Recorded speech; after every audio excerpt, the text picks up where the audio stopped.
Film की starting में हमें 19 जनवरी 1990 का सीन दिखाया जाता है, जहां दो बच्चे क्रिकेट खेल रहे होते हैं जिनका नाम अब्दुल और शिवा होता है।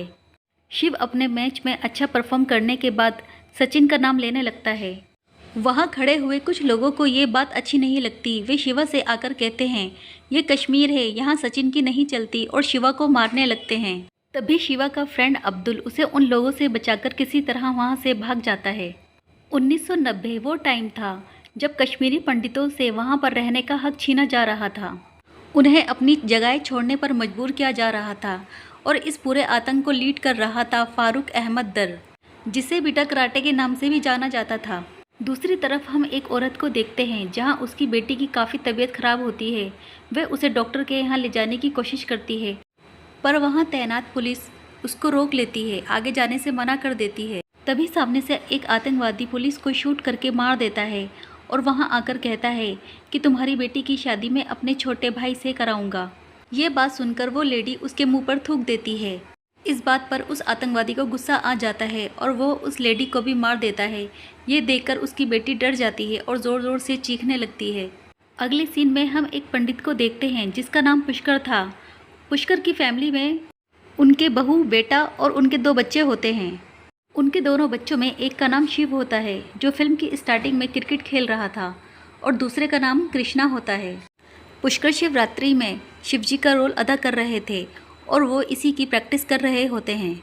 शिव काफ़ी देर से घर नहीं आया था, इसलिए वो शिव को ढूंढने बाहर निकल जाते हैं। शिव उन्हें मिल जाता है और अब वे शिव और अब्दुल को लेकर घर जाने लगते हैं। तभी सामने से आर्मी की गाड़ी आती है। वह कहते हैं कि माहौल गर्म है, तुम हमारे साथ चलो ताकि कोई तुम्हें नुकसान ना पहुंचा दे। पर आर्मी की गाड़ी कुछ देर चलते ही ब्लास्ट हो जाती है। दूसरी तरफ हम पुष्कर के घर को देखते हैं, जहां बिट्टा कराटे अपने आतंकवादी दोस्तों के साथ उसके घर घुस आया था। वह शिव के पिता को ढूंढ रहा था। शिव के पिता एक अनाज के ड्रम में छुप जाते हैं ताकि वह उन्हें ढूंढ ना सके, लेकिन बिट्टा कराटे को उनके ड्रम में छुपे होने की बात पता चल जाती है और वह ड्रम पर ही गोलियां चला देता है। शिव की माँ, जिसका नाम शारदा था, वह सब अपनी आंखों से देख रही होती है। तभी वहाँ पुष्कर भी आ जाते हैं। बिट्टा कराटे शारदा को उसके पति के खून से रंगे हुए चावल खाने को बोलता है और कहता है कि अगर तुमने ये चावल खा लिए तो मैं तुम्हारे दोनों बच्चों को जिंदा छोड़ दूंगा। कहानी के अगले सीन में हम ब्रह्मदत्ता नाम के एक आदमी को देखते हैं जो अभी भी कश्मीर में रह रहा था।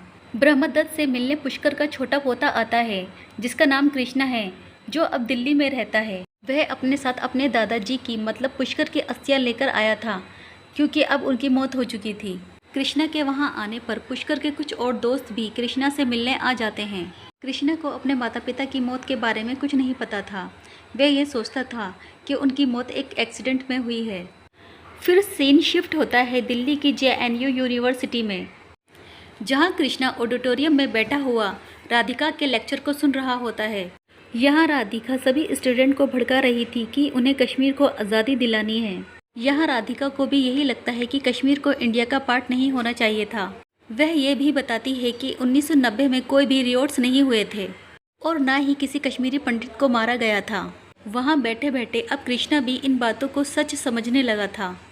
इस सब के बाद अब कृष्णा अपने कॉलेज के प्रेसिडेंट इलेक्शन के लिए खड़ा होता है और इसी बात का फ़ायदा उठाकर राधिका कृष्णा को मैनिपुलेट करके अपनी साइड करती जा रही थी।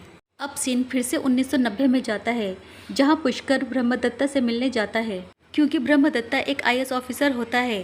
पुष्कर बताता है कि कश्मीरी पंडितों को प्रोटेक्शन की ज़रूरत है, खासकर उसके बेटे को, क्योंकि बिट्टा कराटे ने मेरे बेटे को हिंदुस्तानी जासूस करार दिया है।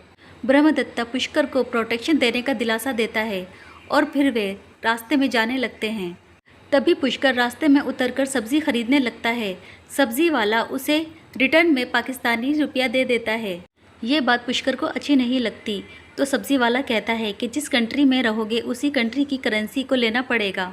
ये सब देखकर ब्रह्मदत्त को काफ़ी गुस्सा आता है और वह सब्जी वाले को जेल में बंद करा देता है। जिसके बाद ब्रह्मदत्ता पंडितों की सेफ्टी के लिए CM से बात करने जाता है, पर CM उसी को ही दोषी ठहरा देता है। CM कहता है कि तुम यहाँ के IAS हो और सुरक्षा का काम तुम्हारा है, और वह ये कहकर आगे बढ़ जाता है। इसके बाद हम देखते हैं कि CM बिट्टा कराटे से कुछ बातें कर रहा था। इसका मतलब ये है कि CM खुद बिट्टा कराटे से मिला हुआ था। इसके बाद फिर से सीन शिफ्ट होता है। जहाँ पर ब्रह्मदत्ता की वाइफ कृष्णा को उसके मॉम डैड का फ़ोटो दिखा रही होती हैं, क्योंकि कृष्णा ने उन्हें कभी नहीं देखा होता। क्योंकि जब वो लोग कश्मीर से भागे थे तो उनके पास इतना भी वक्त नहीं था कि वो अपनी ज़रूरत का भी सामान अपने साथ ले जाएं।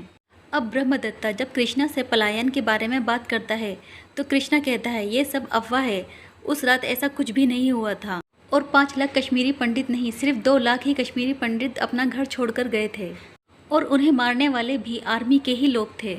और इस चीज़ के जिम्मेदार भी आप ही लोग हो कि जब उनके बच्चों को गाड़ी से बांधकर घसीटोगे और एक की वजह से सभी को टेररिस्ट बनाओगे तो फिर सभी टेररिस्ट ही बनेंगे। ब्रह्मदत्त को ये सब सुनकर काफ़ी गुस्सा आ जाता है और वह कृष्णा को फ्लैशबैक में ले जाता है और वह सारी बातें बताता है, कैसे बिट्टा कराटे ने उसकी माँ को उसके बाप के खून के सने हुए चावल खिलाए थे और कैसे उसके बाप को बिट्टा कराटे ने मारा था और कैसे उसकी माँ ने वो खून से सने हुए चावल उसकी ज़िंदगी बचाने के लिए खाए थे और कैसे बिट्टा कराटे ने अपने वादे को पूरा करते हुए उन लोगों को ज़िंदा छोड़ा था। इसके बाद पुष्कर अपने दोस्त डॉक्टर महेश को फ़ोन करता है और बताता है कि उसके बेटे को बहुत सारी गोलियां लगी हुई हैं पर वो अभी भी ज़िंदा है। वह अपने दोस्त को अपने बेटे का इलाज करने के लिए बुलाता है और वह डॉक्टर भी आना चाहता था, पर तभी कुछ टेररिस्ट हॉस्पिटल आ जाते हैं क्योंकि उनके दोस्त को गोली लगी थी और उसका ब्लड ग्रुप ओ नेगेटिव था, पर उस हॉस्पिटल में ओ नेगेटिव ब्लड अवेलेबल नहीं होता। तो वे इस गुस्से में एक पेशेंट का ब्लड निकालने लगते हैं और इतना ज़्यादा ब्लड निकाल लेते हैं कि उसकी मौत हो जाती है और महेश भी पुष्कर के पास नहीं पहुंच पाता और पुष्कर के बेटे की भी मौत हो जाती है। तभी पुष्कर ब्रह्मा को फ़ोन करके बताता है कि मेरे बेटे की मौत हो चुकी है और याद रखना जब पूरे भारत के साथ ऐसा हो रहा होगा तो उसके जिम्मेदार तुम होगे, क्योंकि तुम भी उन्हीं लोगों में से एक होगे जिसकी वजह से ये सब हो रहा होगा। इसके बाद पुष्कर अपनी बची हुई फैमिली के साथ एक ट्रक में बैठकर वहाँ से दूर चला जाता है और कश्मीर से कुछ दूर एक टेंट में रहने लगते हैं जहाँ उनकी तरह हज़ारों कश्मीरी पंडित होते हैं जिन्हें इंडियन आर्मी ने टेररिस्ट से बचा कर रखा था। उन लोगों के पास ना तो खाने के लिए खाना था, न पीने के लिए पानी। थोड़ा बहुत खाना आर्मी के लोग अरेंज कर दिया करते थे और वे आधा पेट खाकर ही अपनी ज़िंदगी बिता रहे थे।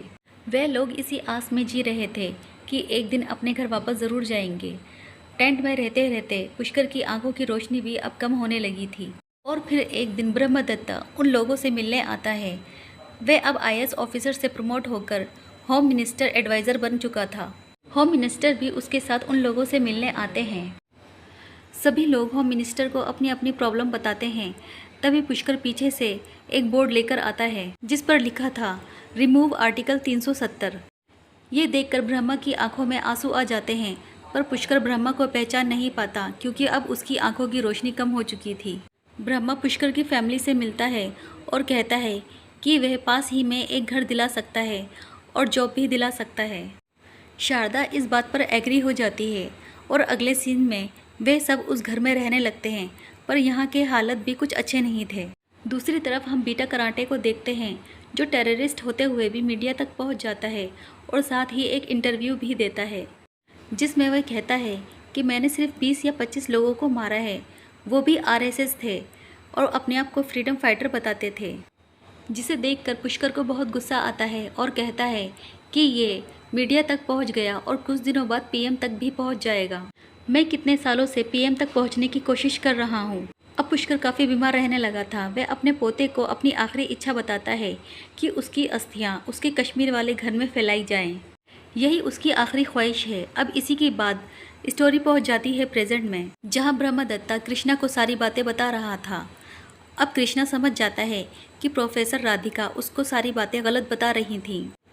राधिका ने कृष्णा को ये भी बोला था कि तुम कश्मीर जाने के बाद बिट्टा कराटे से ज़रूर मिलना। नेक्स्ट सीन में हम देखते हैं कि पुष्कर के सारे दोस्त कृष्णा को पुष्कर के घर ले जाते हैं और वहाँ शिवजी के मंदिर पर देखते हैं कि वहाँ से शिवजी को हटा दिया गया है और वहाँ वही झंडा लगा दिया था जो 30 साल पहले आतंकवादियों का झंडा हुआ करता था। वे सब उस झंडे को हटा देते हैं। फिर कृष्णा अपने दादाजी की अस्थियों को उस घर में बिखेर देता है और इस तरह पुष्कर की आखिरी ख्वाहिश पूरी हो जाती है। कृष्णा सारे काम निपटाकर एक आदमी के साथ बिट्टा कराटे से मिलने जाता है और वह आदमी और कोई नहीं, शिव का बचपन का दोस्त अब्दुल था। कृष्णा अब्दुल से उस हादसे के बारे में सब कुछ पूछता है और अपने मोबाइल में रिकॉर्ड करता है। अब्दुल उसे बताता है कि वे कभी भी कश्मीरी पंडितों के खिलाफ नहीं था और जब सब कश्मीरी पंडित यहाँ से भागकर जा रहे थे तो मेरे अब्बू ने उनकी बहुत मदद की थी। कृष्णा अब बीटा कराटे के घर पहुँच जाता है। बीटा कराटे भी कृष्णा को यही बताता है कि उसने किसी भी कश्मीरी पंडित को नहीं मारा है। वे लोग खुद ही ये जगह छोड़कर जा रहे थे और उन्हें मारने वाले आर्मी के ही लोग थे। और बीटा कराटे अपना कंपैरिजन भगत सिंह और महात्मा गांधी जैसे लोगों से करता है।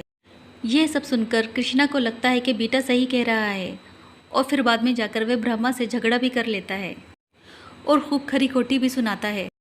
इस बात पर ब्रह्मा गुस्से में आकर 3 फाइल कृष्णा के सामने रख देता है और जब कृष्णा उन फाइल्स को पढ़ता है तो उसके होश उड़ जाते हैं क्योंकि उस फाइल में उसकी माँ और उसके भाई का भी फ़ोटो था जिसे बीटा कराटे ने मारा था। इस सब के बाद कृष्णा अब अपने कॉलेज जाता है जहाँ राधिका एक सॉन्ग गा रही होती है जिसमें राधिका सभी स्टूडेंट को कश्मीर के बारे में मिसगाइड कर रही होती है। अब राधिका कृष्णा को स्पीच देने के लिए बोलती है क्योंकि वे कॉलेज का प्रेसिडेंट बनने वाला था। अब वह वक्त आ जाता है जब कॉलेज में सभी को सच मालूम चलने वाला था। कृष्णा माइक लेकर कहता है कि बहुत सालों पहले एक ऋषि मुनि कश्मीर गए थे जिनका नाम था ऋषि कश्यप। उन्होंने वहाँ पर काफ़ी तपस्या की और ज्ञान प्राप्त किया और इसी वजह से वहाँ का नाम कश्मीर पड़ा। और इसी तरह से करते करते काफ़ी सारे ज्ञानी लोग वहाँ जाते रहे और फिर पंडितों ने मिलकर कश्मीर बसाया। फिर बाद में वहाँ कुछ टेररिस्ट आए जो पहले वहाँ पनाह लेने आए थे और उन्हें कश्मीरी पंडितों ने धीरे धीरे करके उन्हें कश्मीर की खासियत के बारे में पता लगा और फिर उन्होंने बाद में कश्मीरी पंडितों पर ही अटैक करना शुरू कर दिया। उन्होंने कश्मीरी पंडितों को मारा, उनसे ज़बरदस्ती कलमा पढ़ाया, जबकि कुरान में ये सख्त मना है कि किसी को भी ज़बरदस्ती कलमा पढ़ाना या मुसलमान बनाना सख्त मना है। लेकिन उन जालिमों ने सिर्फ पंडितों को ही नहीं मारा बल्कि मुसलमानों को भी मारा जो उनके खिलाफ खड़े हो जाते थे और उनके खिलाफ आवाज़ उठाते थे। वे उन्हें इस्लाम का दुश्मन बताकर उनको मार दिया करते थे और मेजॉरिटी में रहने वाले पंडितों को माइनॉरिटी में बदल दिया और जो वहाँ थोड़े बहुत पंडित बचे तो वहाँ से भाग गए और बहुत सारे हिंदू मुस्लिम दोस्तों में फूट डलवाई जिसकी वजह से हिंदू मुस्लिम भाइयों की दोस्ती टूट गई। कृष्णा को उसकी स्पीच में कई लोगों ने रोकने की कोशिश भी की पर कृष्णा नहीं रुका और बोलता गया। और कृष्णा ने यह भी कहा कि आज के नेताओं को सिर्फ मसाला चाहिए जो कि हिंदू मुस्लिम कर सके और इंडिया पाकिस्तान कर सके।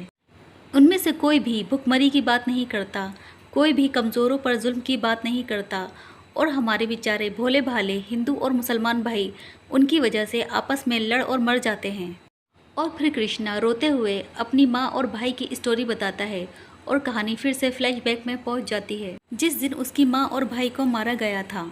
यहाँ हम देखते हैं कि पुष्कर अपनी फैमिली के साथ घर में रह रहा होता है तो एक दिन बीटा कराटे अपने दोस्तों के साथ वहाँ आ जाता है। वे सब आर्मी की यूनिफॉर्म में होते हैं।